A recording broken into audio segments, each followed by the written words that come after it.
এখন গাঁও এখন সপোন এখন ডাঙৰ পদকে ৰূপা নিৰোলা নামৰ এগৰাকী ছোৱালী যিজনে কাণেৰে শুনিব নোৱাৰে আৰু কথা ক'ব নোৱাৰে।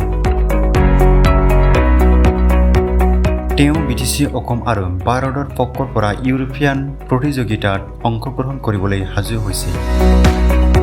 পৃথিৱীৰ বিভিন্ন স্থানত 8টা প্ৰতিযোগীয়ে DEF কম্পিটিশ্যন 2026ত অংশগ্ৰহণ কৰিব, যিটো 20 জুলাই 2026 তাৰিখে আৰম্ভ হ'ব বুলি জানিবলৈ দিছে। ভাৰতৰ পৰা 2জন প্ৰতিযোগীয়ে নিৰ্বাচিত হৈছিল আৰু তাৰে এগৰাকী হৈছে ৰূপা নিৰোলা, যি ওদালগুৰি ভেৰগাঁও ব্লকৰ অন্তৰ্গত থকা চুকলাইৰ বাসিন্দা। তেওঁ তথ্য লাভ কৰাৰ পিছত বিদেশীৰ মুখ্য হাগ্ৰামা মহিলাৰীয়ে তেওঁ 5 লাখ টকা আৰ্থিক সহায় আগবঢ়াইছে।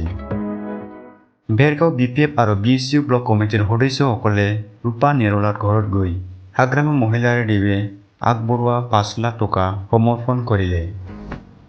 নতুন যাত্ৰাৰ বাবে তেওঁলৈ আন্তৰিক শুভকামনা আৰু আশীৰ্বাদ জনাইলে BPF দলৰ কৰ্মীবৃন্দই।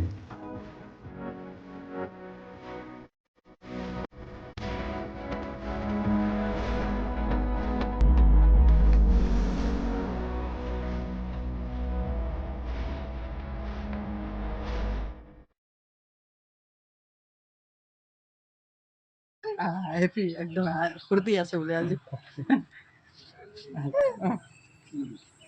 ভগৱানক পূজা ফাৰ্ষ্ট হৈ আহি বুলি ভগৱানক পূজা কৰি আছে বোলে।